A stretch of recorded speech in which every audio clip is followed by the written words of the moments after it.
أعوذ بالله من الشيطان الرجيم. بسم الله الرحمن الرحيم. إن الحمد لله والصلاة والسلام على رسول الله وعلى آله وأصحابه سلم تسليما كثيرا. أما بعد. এই যে উপনিবেশবাদ, এটার বৈধতা কিভাবে দেয়া হয়েছিল? এই যে ভয়ঙ্কর জুলুম, এটার বৈধতা কিভাবে দেয়া হলো? প্রথম দিকে এটার বৈধতা দেওয়া হয়েছিল খ্রিস্টিয়ানিটির মাধ্যমে। খ্রিস্ট ধর্মের প্রসারের জন্য ইউরোপ উপনিবেশবাদ শুরু করে নাই, এটা ক্লিয়ার। উপনিবেশবাদের পেছনে মূল উদ্দেশ্য ছিল সম্পদ, টাকা, ক্ষমতা। কিন্তু তারা এই কাজটাকে উপস্থাপন করতে একটা মহান কাজ হিসেবে, আর এই কাজকে মহান প্রমাণের জন্য তারা খ্রিস্ট ধর্মকে ব্যবহার করত। এটা ছাড়াও উপনিবেশবাদের সাথে খ্রিস্টান মিশনারিদের একটা সম্পর্ক আছে। ইউরোপিয়ানরা দেখলো যে দখল করা অঞ্চলে মানুষরা যদি খ্রিস্ট ধর্ম গ্রহণ করে তাহলে তাদের মধ্যে বিদ্রোহের সম্ভাবনা কমে যায়। তো এই কারণে উপনিবেশবাদের সাথে সাথে খ্রিস্টান মিশনারিরাও ছড়ায় পড়লো, এবং মিশনারিদের যে হেডকোয়ার্টার গুলো ছিল, তাদের মূল কেন্দ্রগুলো এমন ভাবে তৈরি করা হইতো, এমন অবস্থানে তৈরি করা হইতো স্ট্র্যাটেজিক ভাবে, যাতে প্রয়োজনে সেগুলো সামরিক ঘাঁটির ভূমিকা পালন করতে পারে। সো খ্রিস্টান মিশনারিরা ইউরোপের উপনিবেশবাদের যে প্রকল্প, সেটার একটা অংশ ছিল। এটা হলো প্রথম দিকের কথা। প্রথম দিকে উপনিবেশবাদের বৈধতা দেওয়া হয়েছিল বাণিজ্য আর বাইবেলের নামে, কিন্তু ধীরে ধীরে এটা বদলাতে থাকে। সপ্তদশ শতাব্দী থেকে ইউরোপের চিন্তায় পরিবর্তন আসতে থাকে। খ্রিস্টান ওয়ার্ল্ড ভিউর জায়গা দখল করে নেয় সেকুলার লিবারালিজমের ওয়ার্ল্ড ভিউ, এবং এই সময় থেকে এনলাইটেনমেন্টের মূল্যবোধগুলো উপনিবেশবাদের বৈধতা তৈরিতে ভূমিকা রাখে। এটা কিভাবে? ইউরোপিয়ানরা বলে যে মানুষের মধ্যে বিভিন্ন লেভেল আছে, বিভিন্ন স্তর আছে, সব মানুষ এক পর্যায়ের না। আর এর মধ্যে সবচেয়ে উঁচু পর্যায়ের, সবচেয়ে উচ্চ পর্যায়ের মানুষ হলো ইউরোপিয়ানরা, অবভিয়াসলি। আরেকটা পয়েন্ট হলো যে ইতিহাসের গতি হলো সরল রৈখিক। ইতিহাস একটা সরল রেখার মতো।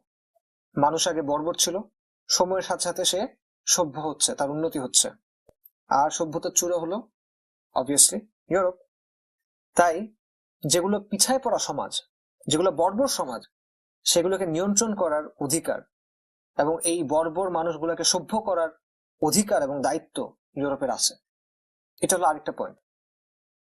3 নম্বর পয়েন্ট হলো ইউরোপের মূল্যবোধ এবং ইউরোপের যে চিন্তা, এগুলো সর্বজনীন, বৈশ্বিক, কারণ এগুলোর ভিত্তি হলো যুক্তি এবং বিজ্ঞান। তাই এগুলোর ভিত্তিতে বাকি দুনিয়াকে বিচার করতে হবে।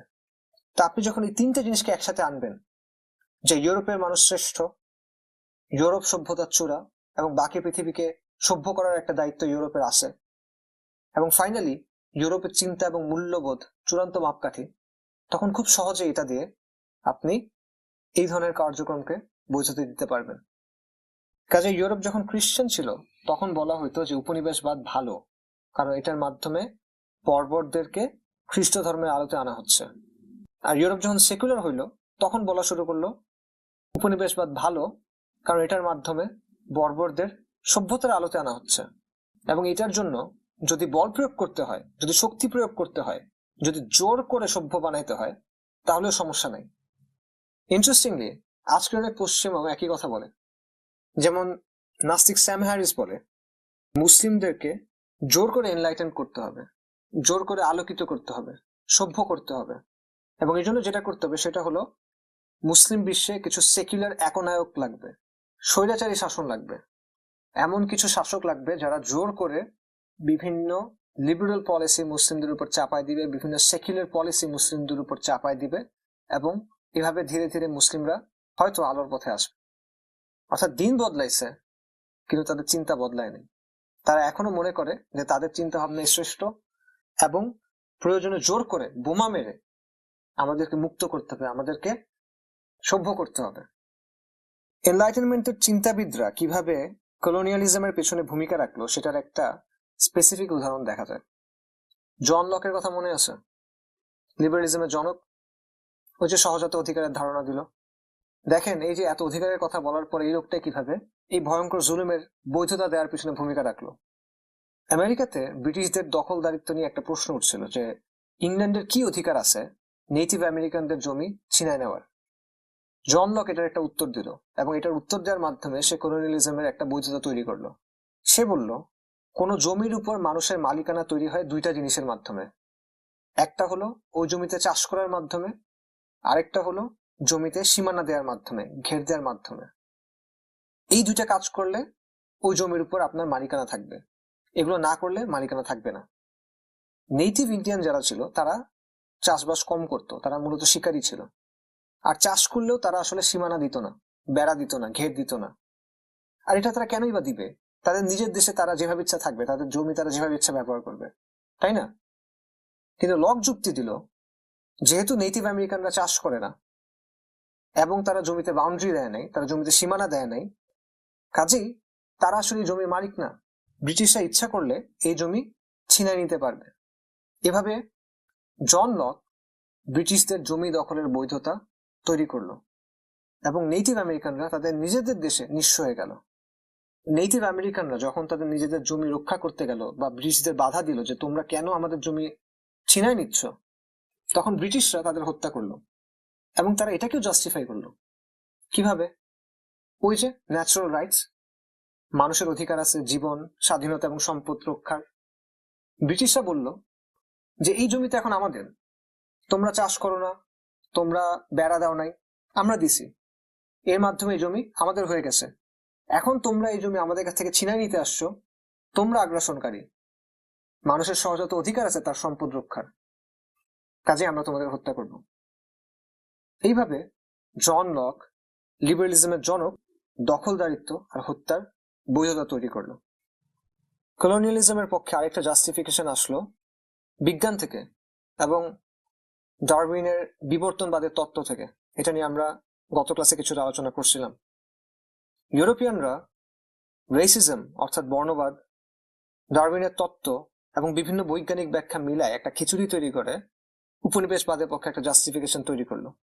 এটাকে বলা হয় সায়েন্টিফিক রেসিজম বা বৈজ্ঞানিক বর্ণবাদ। ডারউইন বলল যে বিবর্তনের প্রক্রিয়ায় যারা যোগ্য, যারা উপযুক্ত, যারা শক্তিশালী তারা টিকে থাকে, যারা দুর্বল, যারা পশ্চাৎপদ তারা একসময় বিলুপ্ত হয়ে যায়। এটা প্রকৃতির নিয়ম। একটা প্রজাতি আদিম অবস্থা থেকে শুরু করে ধাপে ধাপে উন্নত হয় এবং এভাবে একটা অ্যাডভান্সড পর্যায়ে পৌঁছায়। একবার যখন সে অ্যাডভান্স পর্যায়ে পৌঁছা যায়, তখন আগেকার যে সংস্করণগুলো থাকে, যেগুলো তুলনামূলক নিম্নমানের, সেগুলো বিলুপ্ত হয়ে যায়। অর্থাৎ লেটেস্ট যে মডেলটা, সর্বশেষ যে সংস্করণ, সেটাই টিকে থাকে, কারণ ওটাই সাধারণত সবচেয়ে শক্তিশালী, সবচেয়ে উন্নত হয়।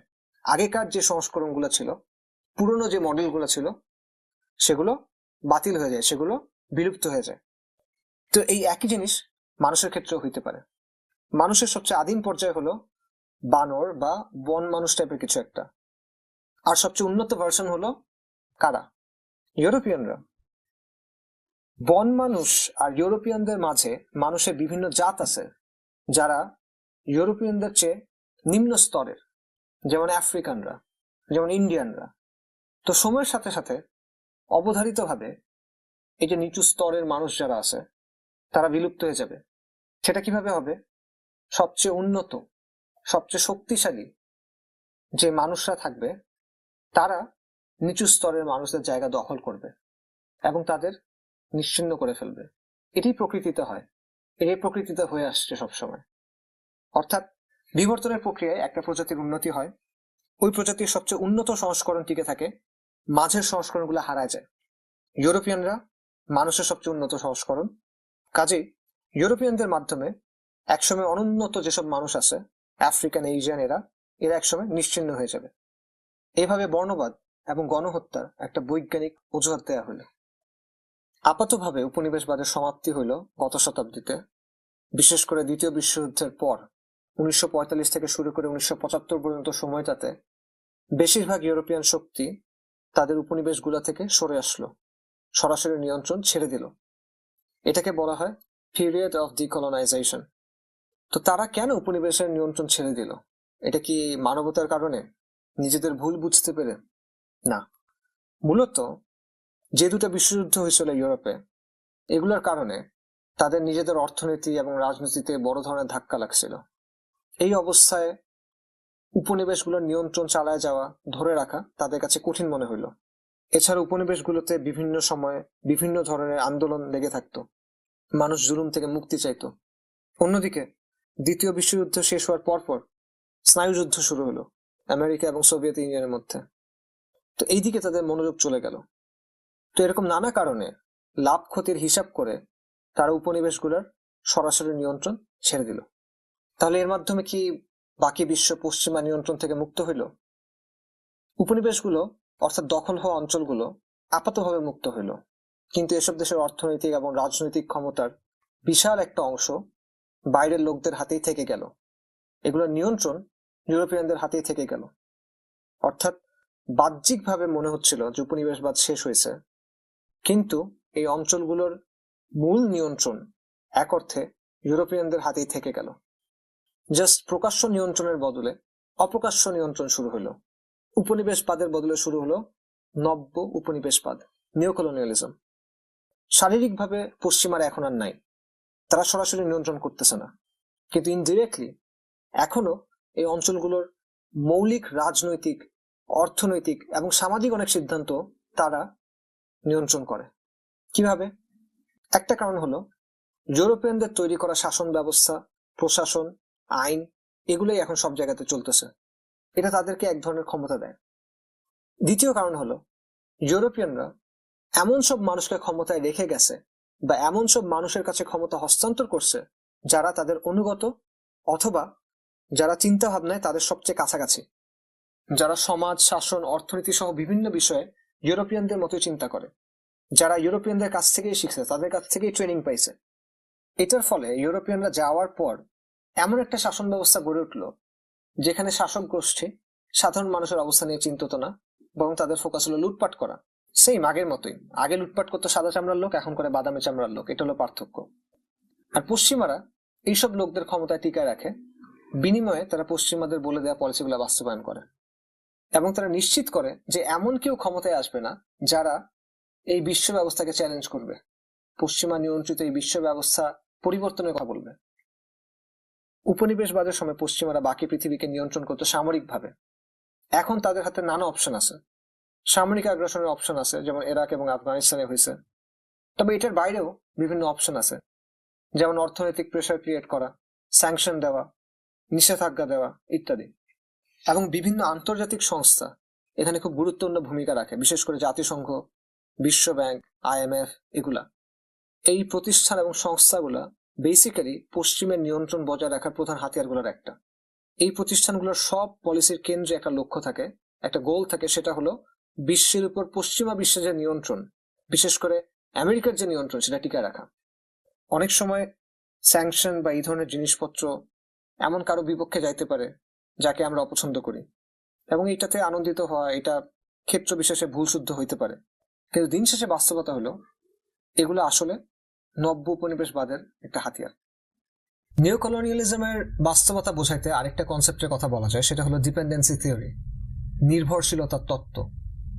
এটার মূল বক্তব্য হলো যে পোস্ট কলোনিয়াল যুগে, অর্থাৎ উপনিবেশের পরের যুগে, বিশ্বের অর্থনৈতিক ব্যবস্থাকে এমনভাবে তৈরি করা হয়েছে যাতে পৃথিবীর কিছু অঞ্চল সবসময় পশ্চিমাদের উপর নির্ভরশীল হয় এবং তাদের চেয়ে পিছায় থাকে। কাজেই পশ্চিমের যে সমৃদ্ধি এবং স্বাধীনতার 70-80 বছর পরও এই যে আফ্রিকা, ল্যাটিন আমেরিকার বিভিন্ন দেশের যে দারিদ্র, যে অনুন্নতি, এটা আসলে সিস্টেম্যাটিক। সিস্টেমটা এভাবেই তৈরি করা হয়েছে যে এই অঞ্চলগুলো পিছায় থাকবে এবং তাদের যে পিছায় থাকা এটা পশ্চিমের সমৃদ্ধিকে নিশ্চিত করবে। এইসব অঞ্চল থেকে পশ্চিমের দিকে সম্পদ যাওয়ার যে ফ্লো, যে ধারাটা উপনিবেশ আমলে শুরু হয়েছিল, সেটা জারি থাকবে। এছাড়া দীর্ঘ সময় ধরে ইউরোপের মাধ্যমে নিয়ন্ত্রিত হওয়ার ফলে এই অঞ্চলগুলোতে একটা বিশেষ ধরনের অর্থনৈতিক পরিবেশ তৈরি হয়ে গেছে, যেটা থেকে বের হওয়া মুশকিল। দখলদাররা যখন গেছে তখন অলরেডি ওই অঞ্চলের বিশাল পরিমাণ সম্পদ তারা লুট করে নিছে, ফলে ওই অঞ্চলের অর্থনীতি দখলদারদের উপর নির্ভরশীল হয়ে গেছে, অথবা অর্থনীতির বড় বড় খাতগুলোর নিয়ন্ত্রণ ইউরোপিয়ানদের হাতেই থেকে গেছে। তাছাড়া কোনো দেশ নিজের অবস্থা পরিবর্তন করতে চাইলেও সে আসলে বিশ্ব ব্যবস্থার সিদ্ধান্তের বাইরে যেতে পারতেছে না। IMF, ওয়ার্ল্ড ব্যাংক, WHO সিদ্ধান্তের বাইরে সে যেতে পারতেছে না। যেমন ধরেন পাকিস্তান IMF এর কাছ থেকে ঋণ নিছে, এখন IMF শর্ত দিয়ে দিবে অর্থনৈতিক পলিসি কি হবে, তার ম্যাক্রো ইকোনমিক পলিসি কি হবে, ইত্যাদি ইত্যাদি। পাশাপাশি সে অনেক ছোট ছোট বিষয় বলে দিবে যেমন যারা সরকারি চাকরি করে তাদের বেতন এই রেঞ্জ থেকে এই রেঞ্জের মধ্যে হবে, তোমরা এর বেশি বাড়াইতে পারবে না, কোথায় কোথায় তোমরা ভর্তুকি দিবা, এখানে এর বেশি দেওয়া যাবে না, এরকম অনেক কিছু তারা ঠিক করে দিবে। কেন ঠিক করে দিবে? সে বলবে যে তুমি যদি এসব পলিসি না নাও তাহলে তুমি আমাকে আমার টাকা ফেরত দিতে পারবা না, তুমি আমাকে সুদ দিতে পারবা না, কাজে আমি যা যা বলছি এটা করো। এবং এর ফলে দেখা যায় যে অনেক ক্ষেত্রেই আইএমএফ এর কথাবার্তাগুলা বা বেশিরভাগ ক্ষেত্রে আসলে মেনে নেওয়া হয়। ফলে এইসব দেশের অর্থনৈতিক পলিসি পুরোপুরিভাবে বাইরের শক্তি এবং এইসব প্রতিষ্ঠানের উপর নির্ভরশীল। আর এই প্রতিষ্ঠানগুলো কারা নিয়ন্ত্রণ করে? পশ্চিম। তাই পশ্চিম যদি বলে তোমরা সিডো সনদ গ্রহণ করো, তোমরা 18 বছরের নিচে বিয়ের বিরুদ্ধে আইন করো, তোমরা স্কুলে যৌন শিক্ষা আনো, তোমরা লিভ টুগেদার, কাছে আসার গল্প, সমকামিতা, ট্রান্সজেন্ডার এগুলো প্রমোট করো, তখন এরা সেটা মেনে নেয়। এই শাসক গোষ্ঠীগুলা যেহেতু মৌলিকভাবে পশ্চিমের সমর্থনের উপর নির্ভরশীল, কারণ তারা দেশের মানুষের দিনের স্বার্থ দেখে না, তাই তারা কখনোই বিশ্ব ব্যবস্থার বিরুদ্ধে সাহসী কোনো সিদ্ধান্ত নেওয়ার মুরদ রাখে না আসলে। কারণ তাদের ক্ষমতায় টিকে থাকাটা নির্ভর করে পশ্চিমের সমর্থনের উপরে, তাই তারা পশ্চিমকে আগাইতে চায় না, এই কারণে তারা এগুলা মেনে নেয়। তো এটা হলো ডিপেন্ডেন্সি। ফাইনালি কলোনিয়ালিজম কিভাবে আজকে আমাদের চিন্তা এবং জীবনকে প্রভাবিত করে সেটা নিয়ে সংক্ষেপে কিছু কথা বলা যায়। আজকে আমাদের জীবন, সমাজ, রাষ্ট্রের অনেক দিক আসলে উপনিবেশের ইতিহাস দ্বারা প্রভাবিত। উপনিবেশের উত্তরাধিকার আমরা এখনো ঘাড়ে নিয়ে আসি। উপনিবেশের সবচেয়ে স্পষ্ট উত্তরাধিকার হলো আমরা পশ্চিমের দেয়া আইন ফলো করি, তাদের রেখে যাওয়া বিচার ব্যবস্থা, শাসন ব্যবস্থা আমরা অনুসরণ করি। আমাদের দেশগুলোতে যে শাসন ব্যবস্থা আছে, যে বিচার ব্যবস্থা আছে, যেসব রাষ্ট্রীয় প্রতিষ্ঠান আছে, এই যে সেকুলার আইন, আদালত, গণতান্ত্রিক ব্যবস্থা, সাংবিধানিক শাসন, এরকম যা যা আছে এই সবই হলো পশ্চিমাদের রেখে যাওয়া ব্যবস্থার ধারাবাহিকতা। আমরা যখন সংবিধান তৈরি করি তখনও পশ্চিমের অনুকরণেই করি। ব্রিটেন, আমেরিকা কিংবা ফ্রান্সের সংবিধানের কপি করার চেষ্টা করি। অর্থাৎ আমাদের হত্যাকারী, আমাদের নির্যাতনকারী, আমাদের মা বোনদের ধর্ষণকারী, তাদের যে রেখে দেওয়া ব্যবস্থা সেটাকে আমরা আপন করে নিছি, সেটাকে আমরা নিজের করে নিছি, দাসত্বকে আমরা ইন্টারনালাইজ করে নিছি। এটা হলো উপনিবেশের সবচেয়ে বড় উত্তরাধিকার। আরেকটা হলো আজকের আধুনিক সীমান্ত এবং জাতিরাষ্ট্রগুলা, এই যে বর্ডার, এগুলো অধিকাংশ কিন্তু পশ্চিমাদের তৈরি করা। আগে এইসব অঞ্চল এইভাবে ভাগ ছিল না। আরবের ম্যাপ দেখেন, দেখবেন মানচিত্রের মধ্যে সোজা সোজা দাগ টানা। এগুলা কোত্থেকে আসছে? ব্রিটিশ আর ফ্রেঞ্চরা তৈরি করছে। তাদের কূটনৈতিক মার্ক সাইক্স, ফ্রসোয়া পিকো, এরা মদ খেতে খেতে, সিগার টানতে টানতে, মজ মাস্তি করতে করতে এইসব সীমানা তৈরি করছে। এবং এইসব ম্যান মেড বর্ডার দিয়ে তারা বিভিন্ন জাতিগোষ্ঠীকে কয়েক অঞ্চলে বিভক্ত করে ফেলছে। যেমন ধরেন কুর্দিরা, এরা ইরাক, সিরিয়া, তুরস্ক এই 3 দেশের মধ্যে ভাগ হয়ে আছে, যদিও তারা একটা জনগোষ্ঠী। উপমহাদেশে দেখেন ডুরান লাইন আছে, ডুরান লাইনের 2 পাশে আফগানিস্তান আর পাকিস্তান, যদিও এই লাইনের 2 পাশের মানুষ তাদের নিজেদের মধ্যে কোনো পার্থক্য করে না। এবং পশতুন গোত্রগুলা আজও এই লাইনটাকে পুরোপুরি কিন্তু মেনে নেয় নাই, তারা এই বর্ডারটাকে মানে না। তো এই যে কৃত্রিম সীমান্ত, এই যে কৃত্রিম রাষ্ট্র, এগুলা শুরু থেকেই অস্থিতিশীল। এই দেশগুলোর মধ্যে সবসময় একটা অস্থিরতা থাকে এবং থাকবে, এবং এটা ইচ্ছা করেই করা। পশ্চিমারা এটা ইচ্ছা করেই করছে যাতে তারা এটাকে ব্যবহার করতে পারে, তাদের কন্ট্রোলটা তারা যেন বজায় রাখতে পারে।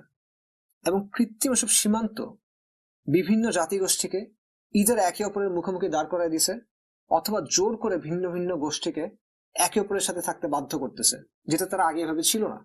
এভাবে একটা এথনিক টেনশন, একটা জাতিগত সংঘাতের পথ তৈরি করা হয়েছে, এবং পশ্চিমারা নিজেরা এটাকে উস্কে দিছে।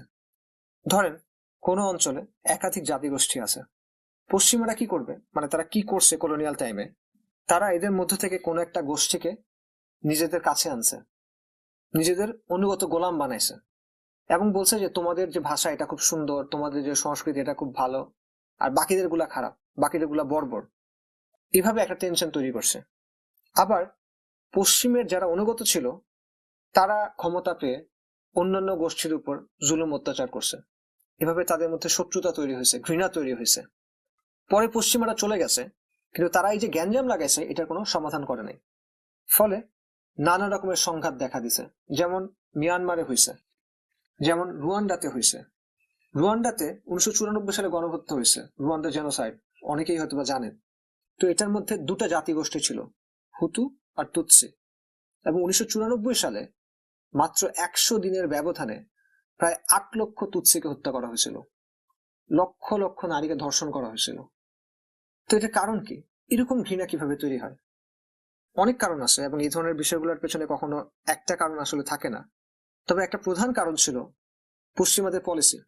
পশ্চিমারা যখন রুয়ান্ডাতে শাসন করতেছিল, স্পেসিফিক্যালি জার্মানি, তখন তারা এই দুটা গ্রুপের মধ্যে তুৎসিদের প্রাধান্য দিত, এবং এতে করে এই দুই গ্রুপের মধ্যে একটা ঘৃণা এবং সংঘাতের প্রেক্ষাপট তৈরি হয়।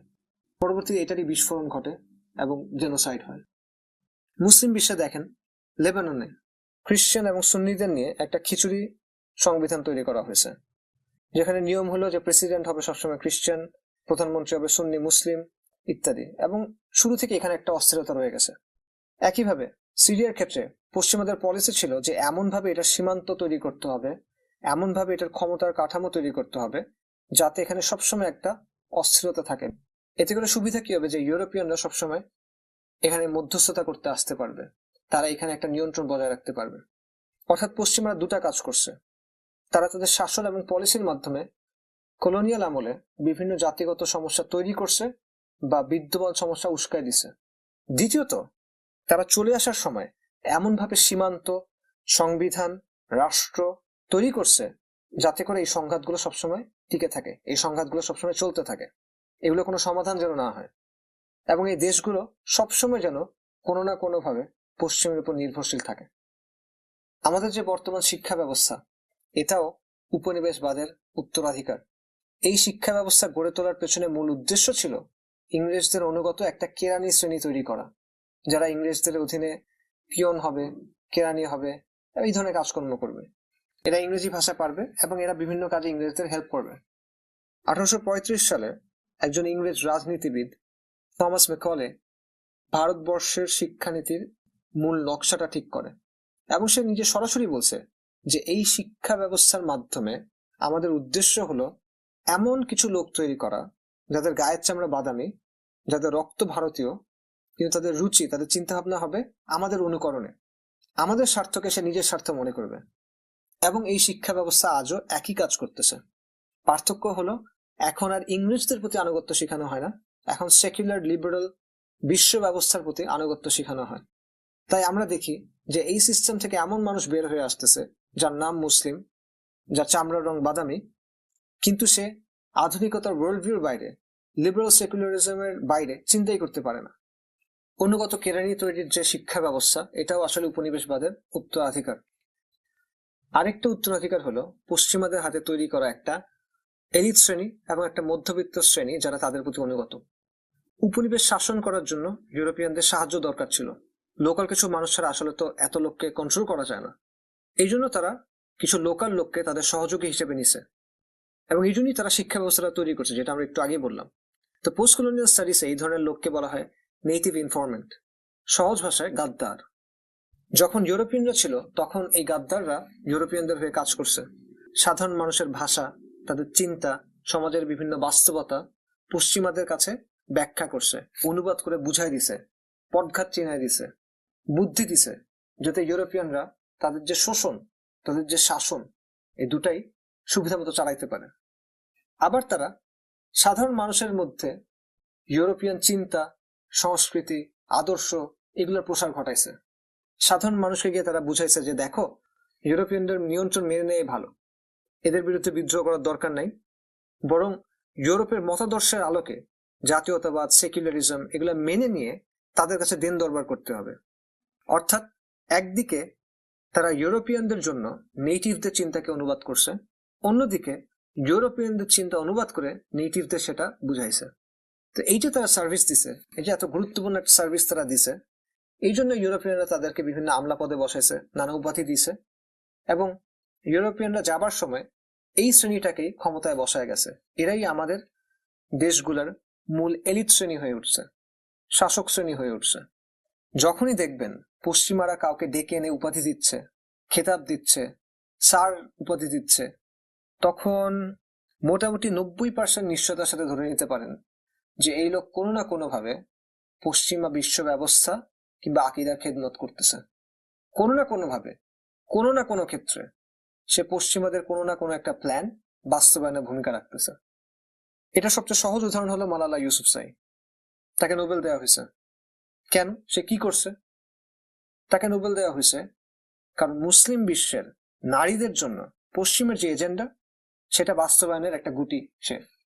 এই নেটিভ ইনফরমেন্টরা আগেও ছিল, এই গাদ্দাররা আগেও ছিল, এরা এখনো আছে এবং এদের চেনা খুব গুরুত্বপূর্ণ একটা বিষয়। উপনিবেশবাদের উত্তরাধিকার হিসেবে আমরা যেসব জিনিস পাইছি তার মধ্যে আরেকটা হলো ইউরোসেন্ট্রিজম, ফিরিঙ্গি সেন্ট্রিক চিন্তা, যেখানে আমরা পৃথিবীকে দেখতে শিখি, নিজেদের দেখতে শিখি ইউরোপের চোখে। একটা উদাহরণ দেখেন, বিশ্বের যে ম্যাপ আছে, যে ম্যাপটা সবচেয়ে বেশি ব্যবহার করা হয়, সেটার মধ্যেও ইউরোসেন্ট্রিক কিছু বিষয় আছে। কিরকম? প্রথমত, এই ম্যাপের কেন্দ্র ধরা হয়েছে ইউরোপকে। দ্বিতীয়ত, এই ম্যাপটা এমন ভাবে তৈরি করা হয়েছে যেখানে ইউরোপের সাইজ অনেক বড় করে দেখানো হয় এবং অন্য অঞ্চলগুলোকে ছোট করে দেখানো হয়। এটা বাস্তবতার সাথে মিলে না, কিন্তু এভাবেই ম্যাপটা তৈরি করা হয়েছে। অর্থাৎ আমরা পৃথিবীকে এবং পৃথিবীতে আমাদের অবস্থানকে যেভাবে দেখতেছি সেটাও ইউরোসেন্ট্রিক চিন্তা দ্বারা প্রভাবিত। ইউরোপকে, পশ্চিমকে আমরা বাস্তবতার চেয়ে বড় করে দেখতেছি আর নিজেদেরকে দেখতেছি ছোট করে। একদম ছোটবেলা থেকে আমাদের কিভাবে শেখানো হচ্ছে, একদম ছোটবেলা থেকে আমরা এভাবেই চিন্তা করতে শিখতেছি। এছাড়া শিক্ষার ক্ষেত্রে ফিরিঙ্গি সেন্ট্রিক চিন্তার প্রভাব আছে, কিছুটা আমরা একটু আগেই আলোচনা করছি। এর বাইরে বিশেষ করে সোশ্যাল সায়েন্সেস বা সামাজিক বিজ্ঞানের ক্ষেত্রে ব্যাপকভাবে ফিরিঙ্গি সেন্ট্রিক প্রভাব আছে, যেখানে বিভিন্ন সমাজ এবং চিন্তা ভাবনাকে বিচার করতে শেখানো হচ্ছে ইউরোপের তৈরি করা মাপকাঠিতে। ইউরোপের তৈরি করা মাপকাঠি দিয়ে আমরা জীবন এবং বাস্তবতাকে মাপার চেষ্টা করতেছি। যখন কোনো কিছু ইউরোপের মাপকাঠিতে মিলে আমরা সেটাকে ভালো মনে করি, যখন মিলে না আমরা সেটাকে কিছু না কিছু খারাপ নাম দিয়ে চিন্তা করতে শিখি। এভাবে আমরা সভ্যতা এবং বর্বরতার ধারণা নেই পশ্চিমের কাছ থেকে, মুক্তি আর দাসত্বের যে সংজ্ঞা নেই সেটাও নেই আমরা ফিরিঙ্গিদের কাছ থেকে। চিন্তা, পোশাক, আচার আচরণ এসবে যে যত বেশি পশ্চিমের মতো তাকে আমরা মনে করি মুক্ত চিন্তক, প্রগতিশীল। আর যার চিন্তা, পোশাক, আচরণ পশ্চিমের মতো না তাকে আমরা মনে করি বর্বর, মধ্যযুগীয়, মৌলবাদী, প্রতিক্রিয়াশীল ইত্যাদি। নিজের অজান্তেই বা অবচেতন ভাবে আমাদের মধ্যে আমাদের পূর্বপুরুষদের নিয়ে, আমাদের অতীত নিয়ে, আমাদের সমাজ নিয়ে, আমাদের সভ্যতা নিয়ে হীনমন্যতা কাজ করে। নানাভাবে আমাদের কথা কাজে এটা বের হয়ে আসে এবং নানাভাবে আমাদের মধ্যে পশ্চিমাদের মতো হওয়ার, তাদের জাতে ওঠার একটা প্রবণতা কাজ করে। এই সবকিছু মিলে আমাদের মধ্যে অনুকরণের একটা প্রবণতা তৈরি হয় এবং বিশাল সংখ্যক মানুষ তৈরি হয় যারা আসলে নারিকেলের মতো। নারিকেলের মতো মানে কি? নারিকেলের বাইরের রং কি বলেন তো? বাদামি, কিন্তু তার ভিতরে কি? সাদা। এরকম কিছু মানুষ তৈরি হয়েছে নারিকেলের মতো, যারা হলো বাইরে বাদামি কিন্তু ভিতরে সাদা। সে ভিতরে সাদা হইতে চায়, সে বাইরে মুসলিম কিন্তু ভিতরে সে পশ্চিমা, সেকুলার, লিবারেল, অথবা সে তাদের মতো হইতে চায় কোকোনাট মুসলিম। এরা পশ্চিমের অনুকরণ করে জাতে উঠতে চায়। এই কারণে আপনি দেখবেন যে সে হয়তো পশ্চিমের ক্রিটিসিজম করে কিংবা সে হয়তো অনেক ইন্টেলেকচুয়াল সাউন্ডিং কথাবার্তা বলে, কিন্তু সে গণতন্ত্র, ওয়েলফেয়ার স্টেট, ইসলামী জ্ঞানের রেনেসা এগুলোর বাইরে সে চিন্তা করতে পারতেছে না। অর্থাৎ পশ্চিম গ্রহণযোগ্য চিন্তার যে সীমারেখা তৈরি করে দিছে এটার বাইরে সে চিন্তা করতে পারতেছে না। পশ্চিমের যে বিরোধিতা সে করে, উম্মার উত্তরণের যে স্বপ্ন সে দেখে, কিংবা ইন্টেলেকচুয়াল সংগ্রামের যে ধারণা তার মধ্যে আছে, কোনো ক্ষেত্রে সে আসলে পশ্চিমের ঠিক করে দেওয়া সীমানার বাইরে যাইতে পারে না। সে সব দিকে পশ্চিমের অনুকরণ করে। পশ্চিমের যে বিরোধিতা সেটাও সে পশ্চিমের দেখানো ওয়েতে করে এবং এই ধরনের মানুষকে মনে করা হয় মুক্ত চিন্তক। কিন্তু যে আল্লাহর দিন চায়, যে আল্লাহ দিনের বাস্তবায়ন চায়, যে পশ্চিমাদের তৈরি করা চিন্তার দাসত্ব থেকে বের হইতে চায় এবং পশ্চিমাদের তৈরি করা সিস্টেম থেকে বাইর হতে চায় এবং যে ইসলামের শরিয়া থেকে সমাধান খুঁজতে চায় এবং ইসলামের ইতিহাস থেকে সমাধানের পদ্ধতি বের করতে চায়, পশ্চিমের দেখানো পথে না, তাকে বলা হয় ব্রেইন ওয়াশ, তাকে বলা হয় পশ্চাৎপদ, তাকে নানা ধরনের নাম দেওয়া হয়। এটা হলো ফিরিঙ্গি সেন্ট্রিক চিন্তার ফল। এভাবে নানাভাবে উপনিবেশবাদ আজও আমাদের জীবনকে এবং আমাদের চিন্তাকে প্রভাবিত করে যাচ্ছে এবং আজও আমরা এটার বোঝা বয়ে বেড়াচ্ছি। ইউরোপিয়ান কলোনিয়ালিজম ইতিহাসের অত্যন্ত গুরুত্বপূর্ণ একটা অধ্যায়। আজকের বিশ্ব ব্যবস্থা কিভাবে গড়ে উঠলো, কেন আমরা এই আইনগুলো অনুসরণ করি, কেন আমরা এই শাসন ব্যবস্থা এবং রাষ্ট্র ব্যবস্থার মধ্যে আছি, কেন আন্তর্জাতিক এবং জাতীয় পর্যায়ে কিছু নির্দিষ্ট ধরনের সংস্কৃতি, আকিদা, আচরণ এগুলোকে প্রমোট করা হয়, কেন আমরা শুধু পশ্চিমের অনুকরণ করে অবক্ষয়ের দিকে যাচ্ছি, কেন পশ্চিমারা সমৃদ্ধ এবং এশিয়া এবং আফ্রিকার মতো জায়গাগুলো গরিব, এরকম অনেক বিষয়ের আলোচনাকে বুঝতে হলে, এসব আলোচনার উত্তর দিতে হলে আপনার কলোনিয়ালিজমকে বুঝতে হবে। রেনেসা এবং রিফরমেশন পার হয়ে এনলাইটেনমেন্টের মাধ্যমে ইউরোপ সেকুলার হয়ে ওঠে, মডার্নিটির জন্ম হয়। আর কলোনিয়ালিজমের মাধ্যমে এনলাইটেনমেন্টের চিন্তা ভাবনা, মডার্নিটি পুরা বিশ্বে ছড়ায় পড়ে। আজকে আমরা যেভাবে বিশ্বকে দেখি, যেভাবে নিজেদের দেখি, যেভাবে আমাদের অতীতকে দেখি, যেভাবে আমাদের ভবিষ্যৎ নিয়ে চিন্তা করি, তার কোনো কিছুই আসলে পুরোপুরিভাবে উপনিবেশবাদের প্রভাব থেকে মুক্ত না। আমরা একটা ব্যাপক ও বিস্তৃত ব্রেইন ওয়াশিং প্রক্রিয়ার মধ্য দিয়ে গেছি এবং ইউরোপিয়ানদের চোখে পৃথিবীকে দেখতে শিখছি। এই যে অপশিক্ষা, এটা থেকে বের হয়ে আসতে হলে, উম্মা আজকে যে অবস্থানে আছে এটাকে বুঝতে হলে, বিশ্লেষণ করতে হলে উপনিবেশবাদের বাস্তবতা এবং এর প্রভাব আমাদেরকে বুঝতে হবে।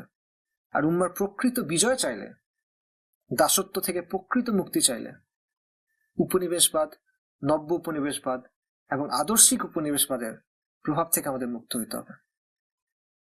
সুবহানাকাল্লাহুম্মা বিহামদিক আশহাদু আল্লা ইলাহা ইল্লা আনতা আস্তাগফিরুকা ওয়া আতুবু ইলাইক।